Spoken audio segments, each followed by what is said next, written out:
आज हम देख रहे हैं अध्याय 5 जीवन की मौलिक इकाई। ठीक है, तो जीवन की मौलिक इकाई यानी हमारे जीवन की आधारभूत इकाई क्या है, जिससे कि हमारे शरीर का संगठन हुआ है या हमारे शरीर की जैसे संरचना हुई है। तो बच्चों, हमारे जीवन की मौलिक इकाई जो है वो कहलाती है कोशिका। ठीक है, तो कोशिका यानी एक छोटा कमरा या जिसको इंग्लिश में सेल कहा जाता है। ठीक है, जिस तरह से कि छोटे कमरे में हम अपने सारे काम कर लेते हैं, उसी तरह से कोशिकाएं भी, किन्हीं जीवों का शरीर एक कोशिकीय होता है। तो जिनका शरीर एक कोशिकीय होता है वो अपने जीवन के सारे कार्य एक कोशिका द्वारा ही संपन्न कर लेती हैं।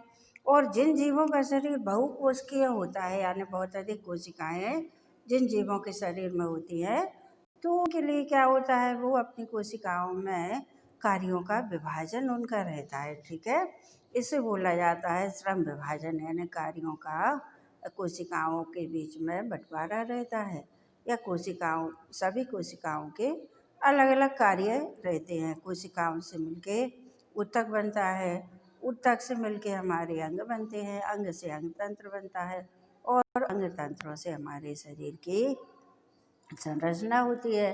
तो बच्चों, बहुत सी कोशिकाएं मिलके जब एक विशिष्ट प्रकार का कार्य करती हैं, पर ये संरचना किसमें होती है? ये संरचना होती है जो बहुकोषीय जीव होते हैं। जो बहुकोषीय जीव होते हैं उनमें संरचना में कोशिकाओं के समूह के बीच में अलग अलग कार्य उनको करना होते हैं, और सभी कोशिकाओं के समूह अपने अपने कार्यों को बहुत ही तत्परता से और निष्ठा के साथ में करते हैं। ठीक है, कोई किसी पर टालता नहीं है, सभी काम व्यवस्थित तरीके से होते रहते हैं। जैसे हमने भोजन ग्रहण किया, तो भोजन ग्रहण करना हमारे मुंह का काम है। अब हमारे जो आगे की कोशिकाएं हैं जिनका कार्य भोजन, वो आहार नाल का कार्य है। तो आहार नाल में जैसे आमाशय है, आमाशय में भोजन हमारा इकट्ठा होता है, भोजन करते जाते हैं, आमाशय में इकट्ठा होता जाता है। फिर आमाशय का कार्य क्या है? आमाशय का कार्य भोजन के महीन टुकड़ों में विभाजित करना, या भोजन को लेह के रूप में तैयार कर देना। ठीक है, अब आमाशय में भोजन पेस्ट के जैसा बन जाता है। फिर इसके बाद में भोजन जाता है आगे की कोशिकाओं यानी छोटी आंत में। छोटी आंत में भोजन में अन्य पोषक तत्व भी मिलाए जाते हैं, जैसे यकृत से यकृती रस मिल जाता है, अग्नाशय से अग्नाशयी रस मिल जाता है। तो इस तरह से सभी कोशिकाओं के अलग अलग कार्य होते हैं। फिर इसमें छोटी आंत में पहुँचने से पहले ये रस इसमें मिल जाते हैं भोजन में। इसके बाद में भोजन का क्या होता है? पाचन होता है, और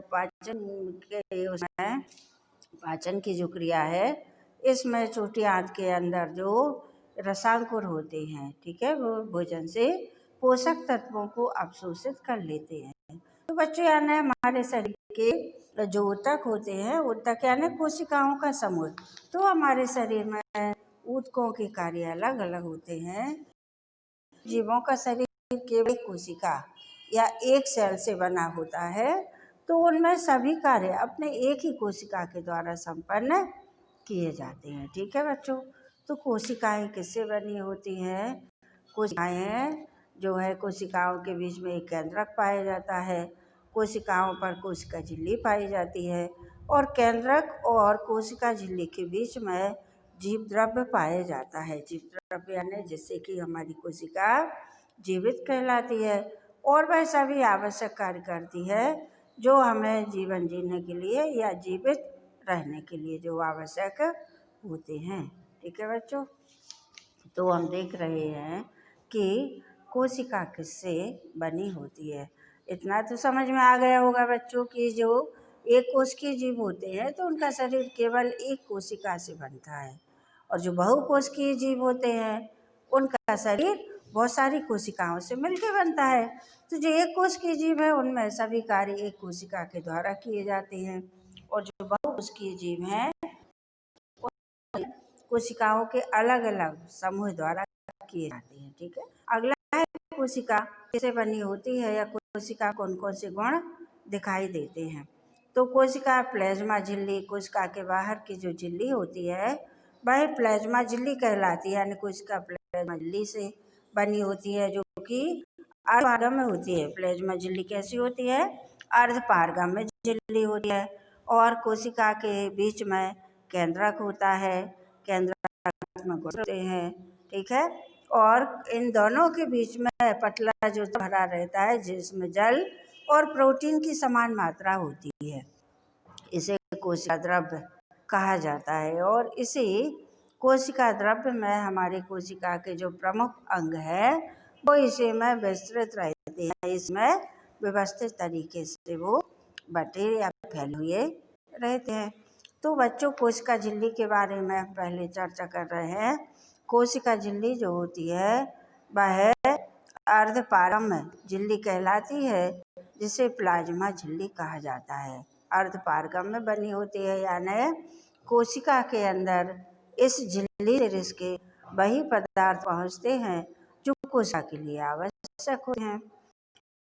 और में कुछ ऐसे पदार्थ बनते हैं जो कि कोशिका के लिए अनावश्यक होते हैं, तो वो इसी कोशिका झिल्ली के माध्यम से कोशिका से बाहर निकल जाते हैं। तो पदार्थों के आदान प्रदान के कारण कोशिका झिल्ली को वर्णात्मक पारगम्य यानी आर पार निकल जाना, लेकिन आर पार सभी चीज़ें नहीं निकलती। आर पार वही चीज़ें निकलती हैं झिल्ली से जो कोशिका के अंदर अनावश्यक होती हैं, वो कोशिका से बाहर निकल जाती हैं। और जो कोशिका के लिए आवश्यक पदार्थ है, जैसे कि ऑक्सीजन हुई और जल हुआ, तो ये कोशिका के अंदर कैसे पारगम्य यानी विसरण द्वारा कोशिका के अंदर पहुंच जाते हैं, ठीक है। तो बच्चों, कोशिका झिल्ली जो है, जीवों की कोशिका जो है पतली झिल्ली की बनी होती है जो कि पारगम्य होती है, जिसे प्लाज्मा झिल्ली कहा जाता है, ठीक है। तो इसमें जल और ऑक्सीजन जैसे पदार्थ कोशिका के अंदर पहुंच जाते हैं झिल्ली से होकर, और कोशिका में जो पदार्थ बनते हैं जो कोशिका के लिए काम के नहीं होते, तो वह इसी झिल्ली से होकर इसके बाहर निकल आते हैं, ठीक है। अगला है कोशिका भित्ति, ठीक है। तो कोशिका झिल्ली पतली होती है और ये जंतुओं में होती है। अगला है कोशिका भित्ति। तो कोशिका भित्ति जो है वो पादप कोशिका भित्ति में पाई जाती है, यानी पौधों की जो कोशिकाएं हैं उन ऊपर जो झिल्ली पाई जाती है वह पादप कोशिका भित्ति कहलाती है। तो पादप कोशिका भित्ति सेलुलोज की बनी होती है, थोड़ी सी मोटी और कड़क होती है। यह जटिल पदार्थ होता है। पौधों की जो कोशिका भित्ति होती है वह सेलुलोज की बनी होती है।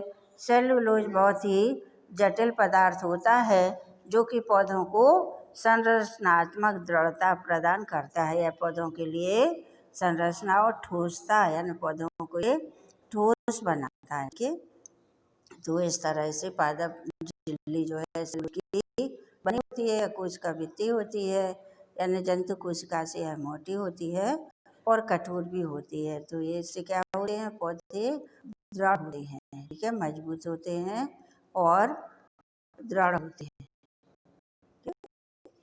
तो हम इसके देख रहे हैं कि कोशिका में कौन कौन से प्रमुख अंग पाए जाते हैं। तो पहला केंद्रक पाया जाता है, ठीक है। तो कोशिका के ठीक मध्य में जो संरचना होती है वह केंद्रक कहलाती है। केंद्रक के अंदर गुणसूत्र या क्रोमोसोम पाए जाते हैं। तो केंद्रक के चारों ओर दूसरी परत होती है जिसे केंद्रक की झिल्ली कहते हैं। केंद्रक झिल्ली में भी छोटे छोटे छिद्र होते हैं और इन छिद्रों के द्वारा केंद्रक के अंदर का कोशिका द्रव्य केंद्रक के बाहर जा पाता है, ठीक है। इसमें भी बारीक बारीक छिद्र होते हैं। केंद्रक पर जो झिल्ली होती है तो इसमें भी बारीक बारीक छिद्र होते हैं। तो इसमें से कोशिका द्रव्य केंद्रक के अंदर जाता है और केंद्रक से बाहर कोशिका में आ जाता है। केंद्रक में क्रोमोसोम या गुणसूत्र होते हैं जो कि कोशिका विभाजन जो हो रहा होता है उस समय छड़ के आकार के दिखाई देते हैं, और इन्हीं में आनुवांशिक गुण यानी पैतृक गुण को एक पीढ़ी से दूसरी पीढ़ी ले जाने वाले जो गुण हैं वो आनुवांशिक गुण कहलाते हैं, यानी जो माता पिता से उनकी संतानों में जाते हैं, संतानों से उनकी संतानों में जाते हैं ऐसे गुण। तो क्रोमोसोम में आनुवांशिक गुण होते हैं जिसे डीएनए कहा जाता है।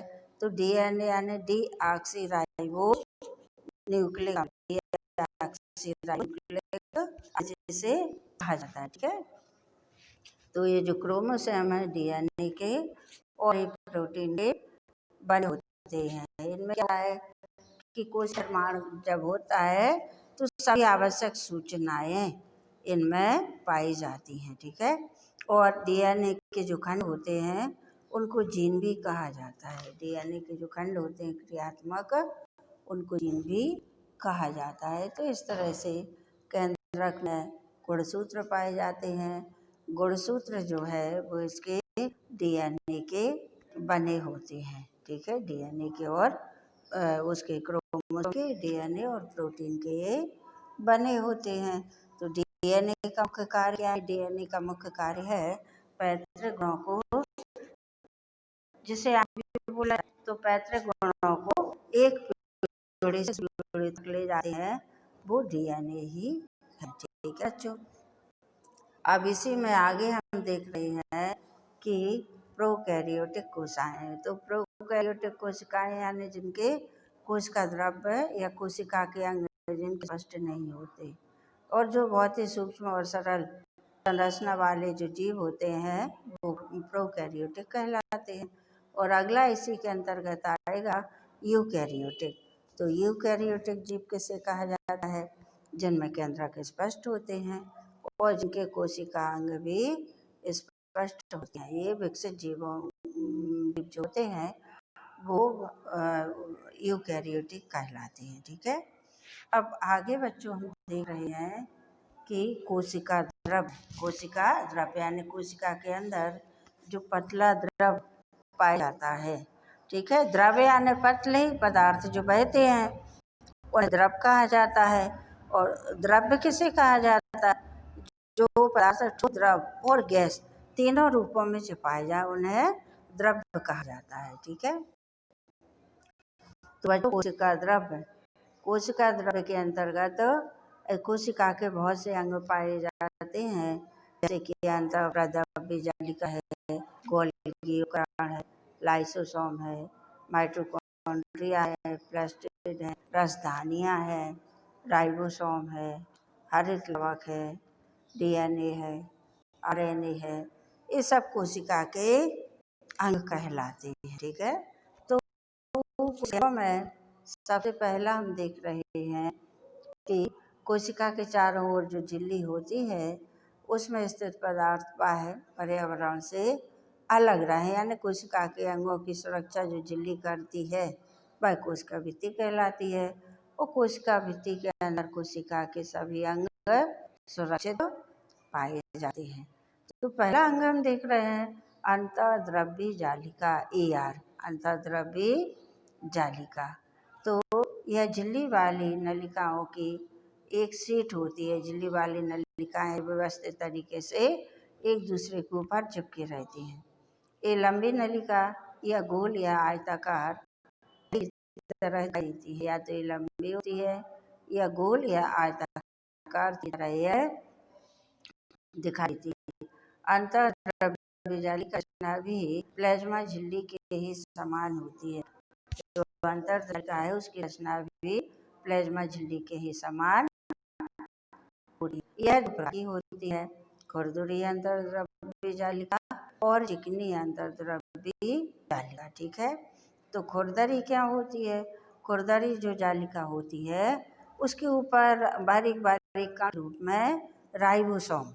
ठीक है, खुरदरी अंतःद्रव्य जालिका के ऊपर बारीक बारीक कणों के रूप में राइबोसोम चिपके रहते हैं। ठीक है, राइबोसोम में प्रोटीन का निर्माण या संश्लेषण है, इसीलिए राइबोसोम को प्रोटीन की फैक्ट्री क्या कहा जाता है? प्रोटीन की फैक्ट्री। ठीक है, तो जो खुरदरी होती है उस पर राइबोसोम लगे होते हैं। राइबोसोम प्रोटीन को संश्लेषित करती है और प्रोटीन संश्लेषित प्रोटीन के अनुसार ER के द्वारा अंतःद्रव्य जालिका द्वारा कोशिका के अन्य भागों में भेज दिया जाता है। ठीक है, खुरदरी जालिका जो होती है वह राइबोसोम जो तैयार होते हैं तो कोशिका के अन्य भागों में ये अंतर्द्रव्य जालिका के द्वारा ये भेज देती है। ठीक है, अगला आता है गोल्जी उपकरण। पहला अपन ने पढ़ा था अंतर्द्रव्य जालिका, अब दूसरा हम देख रहे हैं जो गोल्गी उपकरण। ठीक है, तो गोल्गी उपकरण जो है इसका सबसे पहले खोज की थी कैमिलो गोल्जी ने की। ठीक है, गोल्जी। तो यह झिल्ली वाली एक पुटिका है। पुटिका यानी एक लंबी छड़ाकार जैसी संरचना जो गोल भी हो सकती है, जो कि एक दूसरे के ऊपर समांतर रूप से व्यवस्थित रहती है, एक दूसरे के ऊपर व्यवस्थित रहती है और इसे कुंडली कहता है। ठीक है, इन झिल्लियों का संपर्क ईआर झिल्लियों से होता है, इसलिए जटिल कोशिकीय झिल्ली तंत्र के दूसरे भाग को बनाती है। ईआर का काम क्या है? ईआर में संश्लेषित पदार्थ गोल्जी उपकरण में पैक किए जाते हैं।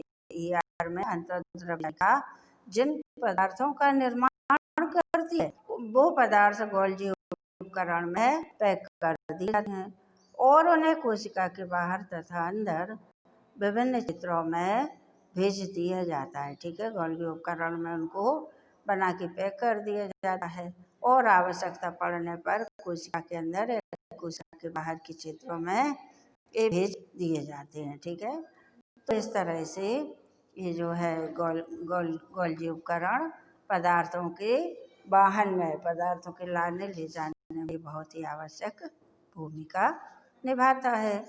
अगला है लाइसोम। ठीक है बच्चों, तो लाइसोसोम कोशिका का अपशिष्ट पदार्थों को निकालने वाला अंग कहलाता है। लाइसोसोम जो है वो कोशिका के अपशिष्ट पदार्थों को निकालने वाला, यानी कोशिका के अंदर जो व्यर्थ पदार्थ बनते हैं उन व्यर्थ पदार्थों को कोशिका से साफ करने वाला। क्या होता है? लाइसोसोम की संरचना 20 प्रकार के एंजाइमों से मिलकर बनती है। लाइसोसोम 20 प्रकार के एंजाइमों से मिलकर बनता है, तो बहुत ही शक्तिशाली अंग है ये कोशिका का। इसका कार्य क्या है कि कोशिका के अंदर जो विशिष्ट पदार्थ बनते हैं ये उनको हजम करता जाता है, उनको पचाता है, यानी कोशिका की गंदगी को साफ करता है। अपशिष्ट पदार्थ कोशिका के किसी कार्य के नहीं होते हैं, तो ये अपशिष्ट पदार्थों का भक्षण करता जाता है और इस तरह से कोशिका में अपशिष्ट पदार्थों की मात्रा ही बढ़ने नहीं देता और ये कोशिका को साफ रखता है। ठीक है, अब कभी कभी क्या होता है कि कोशिका अपशिष्ट पदार्थों को तो ये साफ करता है, लेकिन कभी कभी मान लो किसी दुर्घटनावश हमारे शरीर को लग गई या किसी कारणवश से कोशिका को भी चोट लग गई और कोशिका के अंदर जो लाइसोसोम है उसको भी चोट लग गई, तो लाइसोसोम की झिल्ली फिर ऐसे में फट जाती है। तो लाइसोसोम के अंदर जितने एंजाइम हैं 20 प्रकार के, ये सभी एंजाइम निकल के कोशिका में फैल जाते हैं, पूरी कोशिका में ये फैल जाते हैं। तो इनका कार्य क्या था? इनका कार्य था कि कोशिका से अपशिष्ट पदार्थों को मिटाना, करने, हजम कर लेना। तो ये कार्य पूरी कोशिका में फैल के अपना यही कार्य करने लगती हैं। इससे क्या होता है कि कोशिका के अंदर जितने भी पदार्थ हैं ये उन सबको हजम कर लेते हैं। ये सभी एंजाइम मिलके कोशिका के अंदर जितने भी पदार्थ हैं ये उन सबको हजम कर लेते हैं। तो इससे कोशिका ही नष्ट हो जाती है। जब इनने कोशिका के अंगों को हजम कर लिया तो कोशिका का अस्तित्व भी खत्म हो जाता है। तो इसीलिए लाइसोसोम को आत्मघाती थैली कहा जाता है। आत्मा मतलब होता है कोशिका जिस थैली में रहती है, लाइसोसोम जिस कोशिका में रहता है या जिस थैली में ये रहता है ये उसी कोशिका को नष्ट कर देता है पचा के। इसलिए बच्चों कोशिका के अंदर जो लाइसोसोम पाया जाता है उसको कोशिका की आत्मघाती थैली कहा जाता है, क्योंकि अगर लाइसोसोम ठीक है, उस झिल्ली फटी नहीं, तब तो ये कोशिका की सफाई करता रहेगा और कोशिका से अपशिष्ट पदार्थों को ही खत्म करता रहेगा। मान लो अगर कोई घटना ऐसी हो जाती है कि कोशिका को चोट लगी, अब कोशिका के अंदर लाइसोम है उसकी झिल्ली फट गई। तो लाइसोसोम जिन 20 प्रकार के एंजाइमों से मिलकर बना है, वो पूरे एंजाइम कोशिका में इधर उधर बिखर जाते हैं और बिखर के कोशिका के जितने भी अंग हैं उन सबको ये पचाना या हजम करना ये शुरू कर देते हैं। तो इस तरह से कोशिका के सभी अंग नष्ट हो जाते हैं या खत्म हो जाते हैं। तो जब कोशिका के सभी अंग खत्म हो जाएंगे तो कोशिका भी खत्म हो जाती है। इसीलिए लाइसोसोम को कोशिका की आत्मघाती थैली कहा गया है। यानी जिस कोशिका में ये रहता है, जिस कोशिका को ये साफ करता है, अगर किसी कारणवश कोशिका न वो हो जाती है, चोट लग जाती है, तो ये पूरी कोशिका को ही पचा के खत्म कर देता है। ठीक है, इसलिए इसे आत्मघाती थैली या पहले इसको लाइसोसोम को कोशिका की आत्मघाती आत्महत्या वाली थैली भी कहा जाता था। यानी कोशिका नष्ट हो जाती है तो कोशिका की आत्महत्या हो जाती है लाइसोसोम के झिल्ली फटने के कारण। ठीक है बच्चों, तो इस तरह से हमने कोशिका के मुख्य अंगों को देखा। हमने किस किस को देखा? अंतर्द्रव्य जालिका की अपने कोशिका के अंगों में उपकरण देखा और हमने लाइसोसोम देखा। ठीक है बच्चों, तो ये थे कोशिका के अंग। ठीक है।